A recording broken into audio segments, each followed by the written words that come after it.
Okay, this time we are going to talk about what happens if you have some forces at an angle. So there's going to be a lot of vector stuff that we did going here. So we're going to start with a problem with something hanging from a string. So that's a situation that comes up a lot.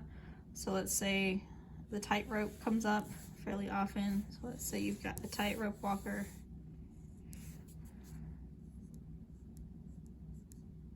Standing on a tightrope. Let's say their mass is 58 kilograms. And let's say they're in the middle, which means these will be equal angles. We'll call that 15 degrees and 15 degrees. So both angles are 15 degrees. I want to know the tension in the string. So because these are the equal angles, this weight is equally distributed between the two. So these two tensions are going to be equal. Okay, so we're going to start with a free body diagram. So you have force of gravity pulling down. You've got this tension pulling that way. And then this is where your angle is. And then you've got this tension pulling that way. And this is where your angle is. Now generally we don't want to put any letter or any numbers on our free body diagram. So we're going to call this tension and tension. So in this case, equal angles, tension's the same on both sides. So those are both the same tension, so we can just use T. We don't have to have T1 and T2. So if I have equations, I have X and Y numbers here. So in my X direction, I have T in the X direction minus T in the X direction equals MA. And the tightrope walker is not accelerating sideways. They're just standing still. So it just tells you that TX equals TX. So we kind of knew that. So then the other one that's going to be more useful is that I have two tensions pulling up. So TY plus TY, because I've got a Y component of this and a Y component of this, minus FG equals MA. And it's also not accelerating vertically. The person's just like standing there. And so this is also going to be 0. So this is the equation that's going to be super helpful. So I'm going to write this down here. I'm going to go ahead and add those and just make it 2TY minus FG equals 0.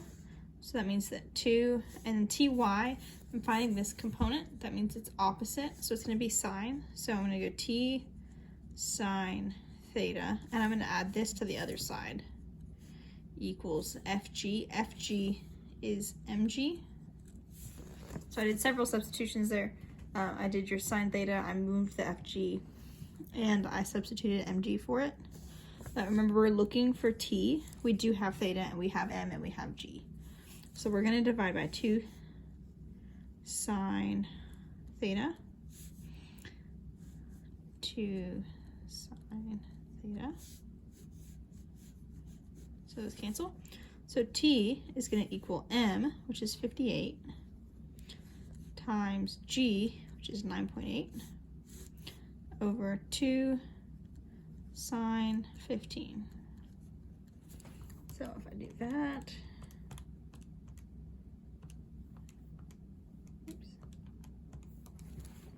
I get 1098.06. So I've got 2 sig figs, so I'm going to run that to 1100 newtons. Okay. Now another way you're going to see angles is if you're pulling a box at an angle. Okay, so that one is going to be, we talked about like pulling a sled or something yesterday, or on another video. I recorded it yesterday. So we are going to look at what happens when you're applying a force at an angle. So if somebody is pulling something at an angle, we know we have a normal force from whatever surface it's sitting on. Gravity is pulling down, and let's say there's friction present.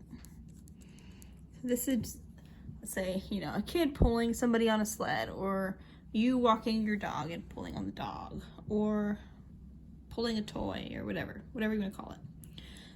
So let's say you have a mass of 8.2 kilograms.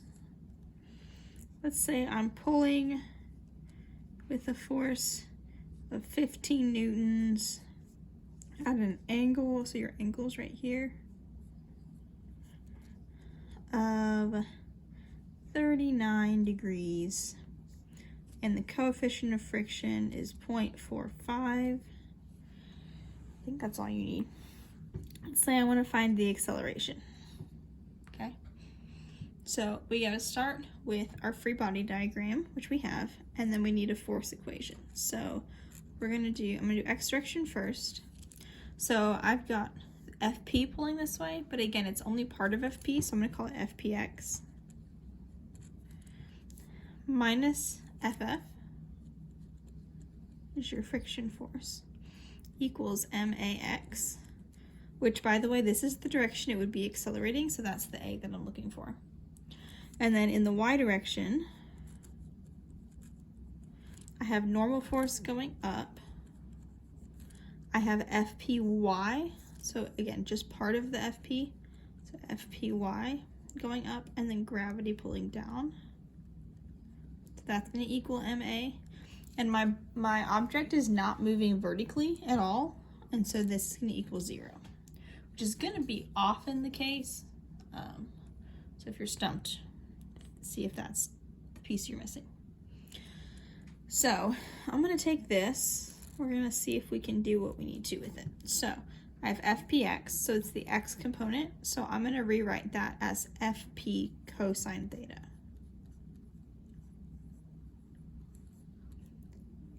Okay, so then minus FF, I have an equation for that, which is going to be mu times Fn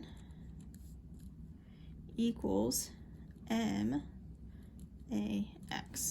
Okay, so I have FP, I have theta, I have mu, but I don't have Fn. So this is where I go to here. So in this case, I cannot assume that Fn equals Fg because I've got this Fp that has a component of the force going in that direction. So this is one of those cases where Fn and Fg are not the same thing. So I'm going to go over here so I can just find my Fn and plug it back in here just so we can keep going with this. So I'm going to use this equation here. I'm just going to start by rewriting it.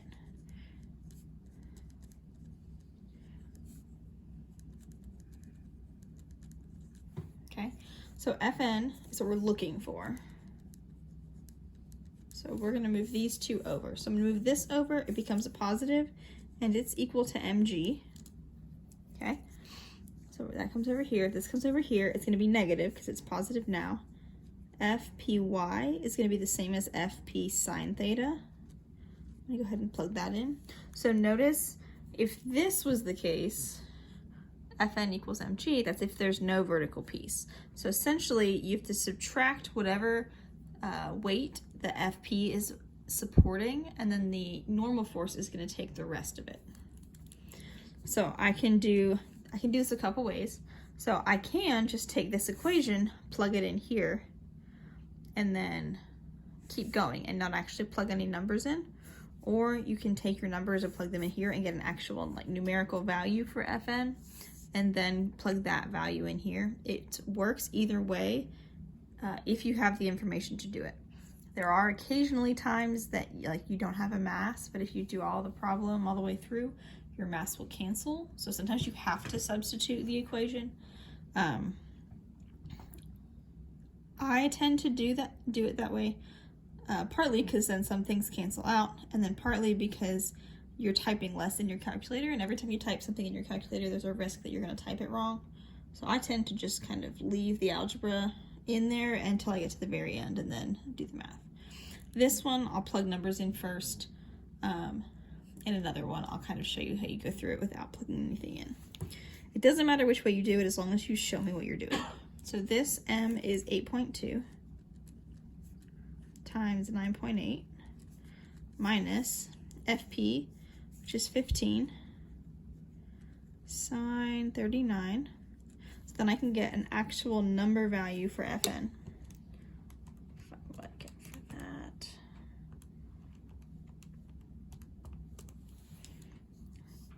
So that's 70.92. I'm not going to round this because this is not my final answer. It is what I'm going to plug in here for Fn. So I'm going to just now plug in here. But because we're solving for A, I'm going to go ahead and divide the m over so I can plug everything in one step. Okay? Those cancel. So my acceleration is Fp, which is 15, cosine theta, which is 39, minus mu, which is 0.45, times Fn, which I solved for down here, all divided by your mass of 8.2. So my acceleration here is going to be, just a second, I am making these up as I go, so I do not have them worked out ahead of time.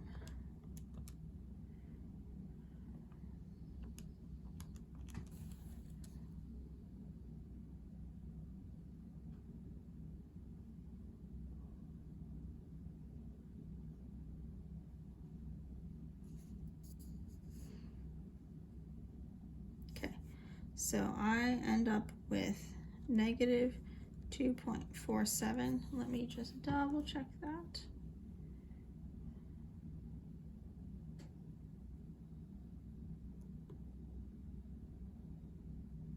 Okay, so what this means is that your block or box is going to be slowing down. So with what you're pulling, you are not pulling as hard as friction is. So this is going to end up winning and you're going to slow down as you go. Okay, so if you want to speed up, you need it to be greater than the friction force. And in this case, it is not. Okay, so that's how you solve it. Again, it's similar to the one we did in the other video, just that because you have this at an angle, then FP shows up in both of your equations and you have to do sine and cosine there. Okay, so that is what you do if you've got some problems with angles. We're also going to go over ramps later that have an angle in them. It's a little different. And then we're going to go over pulleys in another video too.